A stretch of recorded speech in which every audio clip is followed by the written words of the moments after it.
Assalamualaikum warahmatullahi wabarakatuh.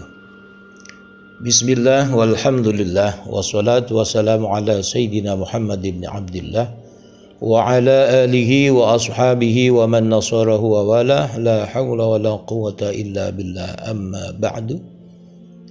Selamat sore, selamat berjumpa kembali Bapak, Ibu, hadirin wal hadirat, para peserta dan permisa kajian Islam virtual Kitab Safinatus Shalah yang berbahagia. Selamat berjumpa kembali di kajian yang ke-26 bersama saya Haji Ahmad Sholeh Marwani. Sebagaimana biasa, sebelum kita memulai kajian, mari kita mengirimkan hadiah suratul Fatihah ila hadratin Nabi sallallahu alaihi wasallam wa alihi wa ashabihi wa azwajihi wa dzurriyyatihil kiram. الفاتحة. أعوذ بالله من الشيطان الرجيم. بسم الله الرحمن الرحيم. الحمد لله رب العالمين الرحمن الرحيم مالك يوم الدين إياك نعبد وإياك نستعين اهدنا الصراط المستقيم صراط الذين أنعمت عليهم غير المغضوب عليهم ولا الضالين آمين.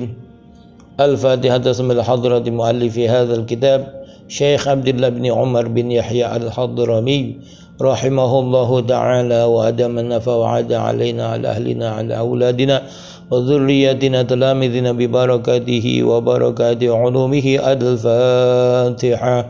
أعوذ بالله من الشيطان الرجيم. بسم الله الرحمن الرحيم.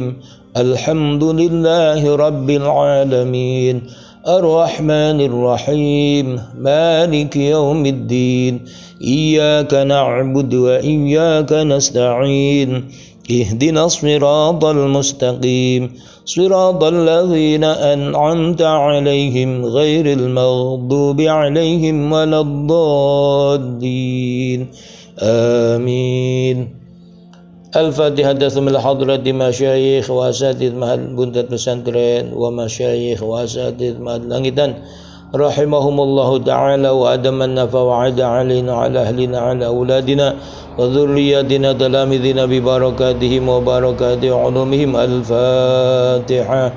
أعوذ بالله من الشيطان الرجيم. بسم الله الرحمن الرحيم. الحمد لله رب العالمين الرحمن الرحيم مالك يوم الدين إياك نعبد وإياك نستعين اهدنا الصراط المستقيم صراط الذين أنعمت عليهم غير المغضوب عليهم ولا الضالين آمين. Bapak, Ibu, hadirin al-hadirat, peserta dan pemirsa kajian Islam virtual Kitab Safinatus Shalah yang berbahagia. Di kajian yang ke-26 ini kita akan membahas rukun sholat yang kedua, yaitu takbiratul ihram. Bismillahirrahmanirrahim. Ats-tsani takbiratul ihrami wa hiya Allahu akbar. Ats-tsani, rukun sholat yang kedua, takbiratul ihrami adalah mengumandangkan takbiratul ihram. Wahya Allahu akbar, yaitu kalimat Allahu akbar. Dalam istilah takbiratul ihram itu terdapat idhofah, maksudnya penyandaran. Idhofah sebab kepada musabbab. Takbir itu sebab, musabbabnya adalah ihram. Ihram itu musabbab, sebabnya takbir. Di takbir itu sebab, ihram musabbab. Artinya dengan mengumandangkan takbir, maka segala apa saja yang dulu boleh dilakukan sekarang sudah tidak boleh lagi.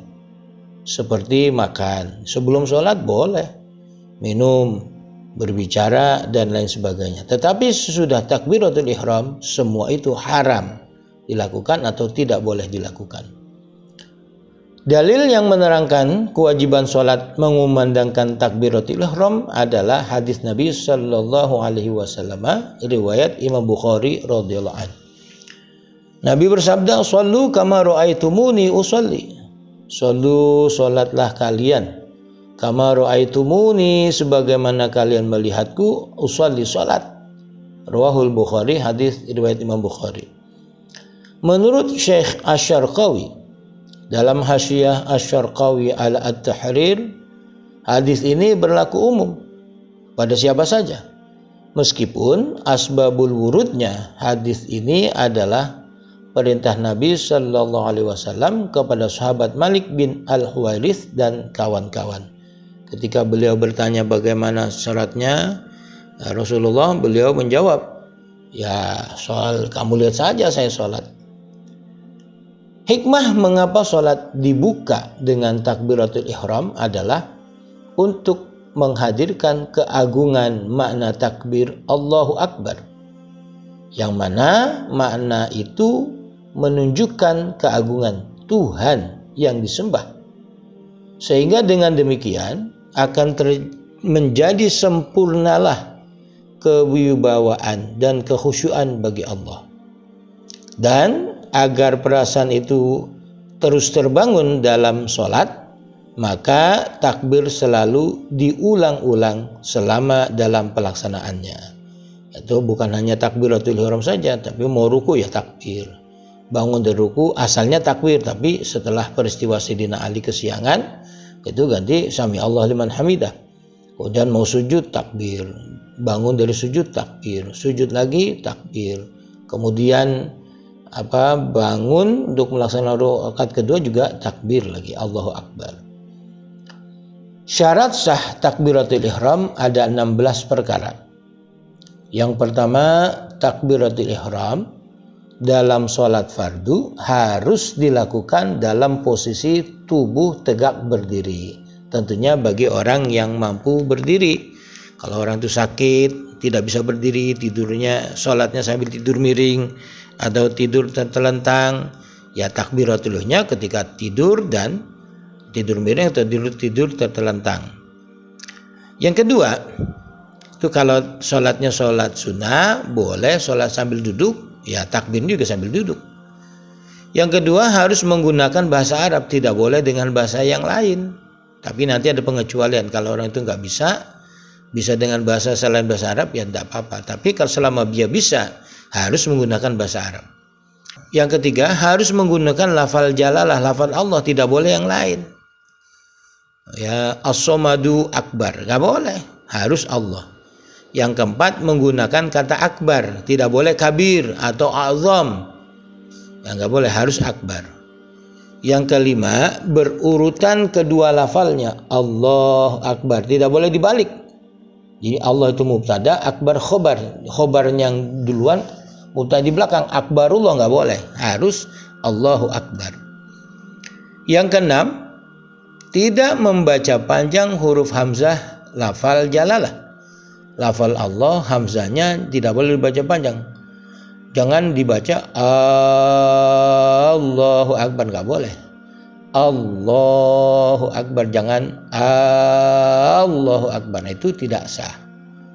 Yang ketujuh, tidak membaca panjang huruf ba lafal akbar, jangan dibaca akbar, Allahu Akbar. Bila membaca seperti ini, maka takbirnya tidak sah. Takbirnya tidak sah, sholatnya tidak sah. Yang kedelapan, tidak membaca tasydid huruf ba. Tasydid atau double, dibaca double, ditekan seperti lafal akbar. Allahu Akbar, akbar tidak boleh. Akbar, jangan akbar, tidak boleh. Yang kesembilan, tidak menambahkan huruf wawu baik hidup ataupun mati di antara kedua lafal takbiratul ihram. Antara lafal Allah dan lafal akbar tidak boleh ada huruf wawu, hidup ataupun mati. Contoh huruf wawu hidup, Allahu Akbar, itu jadi dibaca matobi, dibaca panjang. Kalau wawunya hidup, Allahu Akbar, wakbar, bukan akbar, wakbar, itu nggak boleh. Kalau orang takbir seperti itu maka tidak sah takbirnya, takbir tidak sah, maka sholatnya tidak sah. Yang ke-10, tidak menambahkan huruf wawu sebelum lafal jalalah. Sebelum lafal Allah tidak boleh dikasih wawu. Jadi wallahu akbar tidak boleh. Kalau dia takbirnya seperti itu maka tidak sah. Yang ke-11, tidak menghentikan bacaan antara kedua kalimat takbir. Baik berhenti sebentar apalagi lama. Jangan Allah Akbar, nggak boleh. Jangan diputus, harus berkesinambungan. Allahu Akbar. Yang ke-12, memperdengarkan diri sendiri keseluruhan huruf takbir. Jadi huruf Allahu Akbar, al hamzah lam lam ha, akbar hamzah kaf ba ra. Semua hurufnya harus terdengar oleh diri sendiri. Jangan sampai nggak dengar, kecuali kalau tuli. Yang ke-13, sudah masuk waktu sholat, umpama sholat zuhur. Ya kalau sudah kumandang azan dia mau sholat, ya itu sudah masuk waktu. Umpama sholat zuhur jam 12 kurang, dia jam 11 sholat zuhur, takbir, nggak sah karena belum masuk waktu. Yang ke-14, menempatkan takbiratul ihram ketika menghadap kiblat. Jadi ketika sudah menghadap kiblat baru takbiratul ihram. Jangan ketika waktu membungkuk belum menghadap kiblat dia sudah takbir. Seperti orang yang sholat terburu-buru, pasang sejadah langsung takbir padahal dia belum berdiri tegak, belum menghadap kiblat. Yang ke-15, tidak membuat rusak bacaan salah satu dari beberapa huruf takbiratul ihram. Ya, hurufnya kan hamzah, lam, lam, ha, hamzah, kaf, ba, ra. Umpama dia baca Allahu jadi Allahu, akbar, akbar. Nah, pakai mestinya kaf dibaca qaf.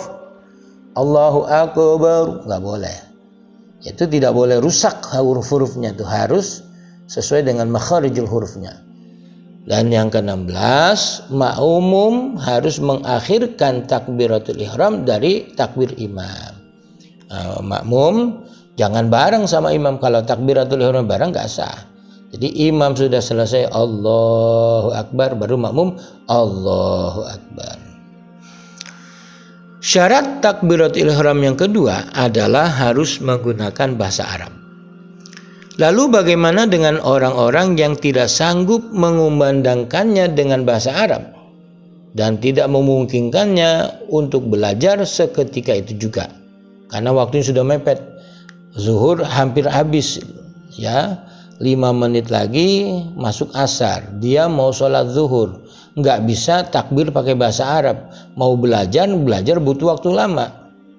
Nah, kalau nanti nunggu belajar sampai bisa habis waktu zuhurnya, berarti nggak bisa sholat zuhur.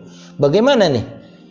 Mereka wajib menerjemahkannya ke dalam bahasa apa saja yang mereka kuasai. Jadi boleh, bisa bahasa Jepang pakai bahasa Jepang, bahasa Arab, bahasa Inggris, bahasa Sunda, bahasa Jawa, terserah. Ya, akan tetapi bahasa Persia lebih utama meskipun bahasa itu bukan bahasanya. Oh, ini belajar lagi, nanti belajar bahasa Arab aja sudah susah apalagi belajar bahasa Persia. Syarat takbiratul ihram yang ketiga dan keempat adalah harus menggunakan lafal Allah dan lafal akbar. Dengan demikian, lafal takbiratul ihram tidak boleh diganti dengan zikir yang lain. Ya, seperti Allah diganti As-Somadu Akbar, nggak boleh. Bagi orang-orang yang tidak sanggup mengucapkannya, maka ia wajib mempelajarinya. Meskipun harus melakukan perjalanan jauh, pergi ke Surabaya, karena yang bisa ngajar ada di Surabaya. Di sepanjang jalan itu tidak ada yang bisa ngajar. Nggak ada pesantren Surabaya, harus pergi jauh ke sana. Dan bila waktunya memungkinkan. Ya, waktunya memungkinkan artinya tidak waktu sholatnya belum sampai habis. Ya, tidak seperti di atas 5 menit lagi waktunya habis dia baru mau belajar. Nah, diterjemahkan saja. Ini kalau juga memungkinkan, kalau tidak ya diterjemahkan saja. Bagaimana cara melafalkan takbiratul ihram? Syekh Al-Bajuri berkata, dalam melafalkan takbiratul ihram, temponya tidak boleh terlalu pendek sehingga tidak bisa dipahami. Jangan Allahu Akbar, Allahu Akbar. Jangan sampai seperti itu. Dan tidak boleh dengan tempo yang terlalu panjang.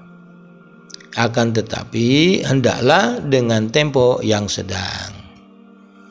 Dan Syekh Shibromulasi berkata, sunnah memanjangkan tempo pelafalan takbiratul ihram, tetapi tidak melebihi 7 alif atau 14 harokat.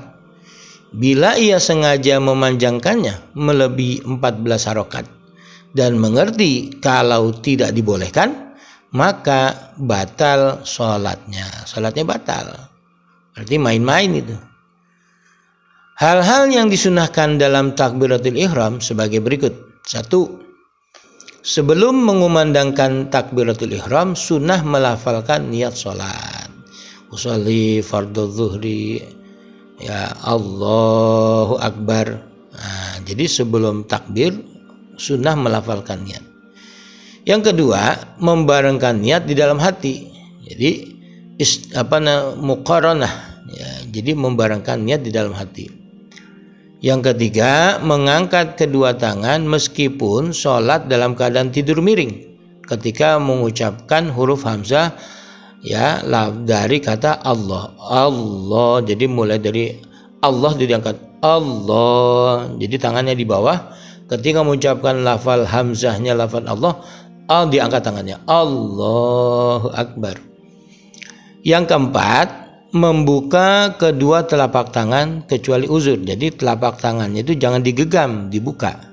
Kecuali uzur, umpama kedinginan atau dalam keadaan sakit, tidak mengapa. Yang kelima, menghadapkan kedua telapak tangan ke arah kiblat. Nah, kedua telapak tangan diarahkan kiblat, jangan dibalik ke belakang. Yang keenam, merenggangkan jemari telapak tangan dengan jarak yang normal, yaitu jangan dirapatkan tapi direnggangkan, ya, sebagaimana biasanya tangan kita itu, jangan terlalu direnggangkan. Yang ketujuh, menyelaraskan ujung kedua ibu jari kepada kedua daun telinga. Nah, ibu jari itu dia sejajar dengan daun telinga, sedangkan ujung jari selainnya lebih tinggi dari kedua daun telinga. Itu ibu jari selaras dengan daun telinga, ujung selain ibu jari itu lebih tinggi dari daun telinga. Yang kedelapan, menyelaraskan kedua telapak tangan kepada kedua bahu. Jadi kedua telapak tangan itu selaras, sejajar dengan bahu. Yang kesembilan, menyudahi mengangkat kedua tangan seiring selesainya takbiratul ihram. Jadi tangan itu diangkat, jadi selesainya takbiratul ihram maka selesai itu pula tangan diangkat. Jadi tinggal diturunkan, dabar turun tangan. Bapak Ibu hadirin wal hadirat yang dirahmati Allah, mengumandangkan takbiratul ihram harus berbarengan dengan niat sholat dan menghadirkan niat dalam hati. Jadi niat bareng dan dihadirkan di dalam hati ketika mengumandangkan takbiratul ihram. Menurut ulama, membarengkan dan menghadirkan niat dalam hati itu ada 4 kategori. Yang pertama, muqaranah haqiqiyah. Yang kedua, muqaranah urfiyah. Yang ketiga, istihdar haqiqi. Yang keempat, istihdar urfi. Apa itu muqaranah haqiqiyah, muqaranah urfiyah, istihdar haqiqi, istihdar urfi? Dijelaskan pada slide berikutnya. Kedudukan muqaranah haqiqiyah setelah istihdar haqiqi. Artinya istihdar dulu dalam hati baru muqaranah. Dan maksud dari istihdar haqiqi adalah seseorang menghadirkan keseluruhan rukun sholat yang berjumlah 19 rukun dalam hatinya secara terperinci. Jadi diingat itu dari mulai niat, baca Fatihah, ruku, iktidal, sujud, duduk atau sujud lagi, berdiri lagi, baca Fatihah terus sampai tasyahud akhir dan salam, itu semuanya harus hadir di dalam hati secara terperinci. Muqaranah hakikiyah adalah membarengkan keseluruhan apa yang diniatkan dalam hati tersebut dari bagian awal lafal takbir yaitu Allah hingga bagian akhir yaitu akbar di huruf ra-nya. Jadi mulai hamzahnya lafal Allah dan sampai dengan ra-nya lafal akbar, itu apa yang tadi dihadirkan di dalam hati dibarengkan dengan niatnya tadi itu. Dan ini memang muqaranah hakikiyah, istihdar hakiki ini sangat sulit. Istihdar urfi maksudnya adalah menghadirkan dalam hati gerakan sholat secara global. Pokoknya maksudnya apa? Yang berupa bertujuan melaksanakan sholat, menentukan nama sholat dan pengucapan kata fardhon. Paling tidak pokoknya usolinya hadir, terus fardolnya hadir, nama sholatnya hadir, usoli fardol zuhri, itu hadir di dalam hati. Itu namanya istihdar urfi.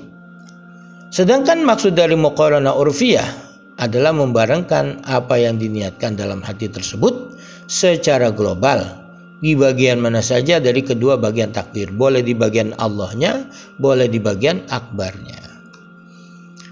Syekh Ibrahim Al-Bajuri dalam Hasyiah Al-Bajuri ala Ibni Qasim Al-Ghuzi berkata, muqaranah hakikiyah dan istihdar hakiki keduanya sulit dilakukan oleh orang awam. Maka ulama mutaakhir memilih cukup dengan muqaranah urfiyah dan istihdar urfi. Di antaranya adalah Imam An-Nawawi dan Imam Al-Ghazali. Ini dari sekian ulama mutaakhir yang mengatakan cukup dengan muqaranah istihdar urfi dan muqaranah urfi. Sebagian ulama berkata, seandainya Imam Syafi'i masih hidup, niscaya beliau akan memfatwakan pendapat ini. Jadi cukup dengan istihdar urfi dan muqaranah urfi. Kenapa demikian? Karena hal ini yang paling mudah dilakukan. Bapak Ibu hadirin wal hadirat, para peserta dan pemirsa kajian Islam virtual yang berbahagia. Sedangkan Imam Ibnu Rif'ah berkata, bahwasanya pendapat inilah pendapat yang hak, yang benar. Pendapat beliau ini dibenarkan oleh Imam As-Subki. Bahkan Imam Al-Khatib berkata, beliau berdua, yaitu Imam Ibnu Rif'ah dan Imam Subki, sebagai panutan bagi saya, kata Imam Al-Khatib. Wallahu a'lamu bissawab. Demikian dan terima kasih. Al-Fatihah. A'udzu billahi minasyaitonir rajim. Bismillahirrahmanirrahim. Alhamdulillahi rabbil alamin. Ar-Rahmanir Rahim. Maliki yaumiddin. Iyyaka na'budu wa iyyaka nasta'in. Ihdinas siratal mustaqim. Siratal ladzina an'amta 'alaihim ghairil maghdubi 'alaihim waladdallin. Amin. Astaghfirullahalazim, astaghfirullahalazim, astaghfirullahalazim. Hamdan syakirin, hamdan na'imin, hamdan halalan thayyiban mubarakan fi. Hamdan yu'afi na'amuhu yukafi'u mazidah. Ya Rabbana lakal hamdu wa lakal syukru kama yanbaghi li jalali wajhikal karim wa 'azimi sultanik. Allahumma salli ala sayyidina Muhammadin tibbil qulubi wa dawaiha wa afiyatil abdani wa shifaiha wa nuril absari wa diyaiha wa qudil arwahi wa ghidaiha wa ala alihi wa sahbihi wa sallim. Allahumma rzuqna fahman nabiyyin wa hifdzal mursalin wa ilhamal malaikatil muqarrabin bi rahmatika ya arhamar rahimin. Allahumma anfa'na bima 'allamtana wa 'allimna bima yanfa'una wa zidna 'ilman walhamdulillahi 'ala kulli halin wa na'udzu billahi min hali ahlin nar. Allahumma arinal haqqa haqqan warzuqna ittiba'ah wa arinal batila batilan warzuqna ijtinaba bi rahmatika ya arhamar rahimin.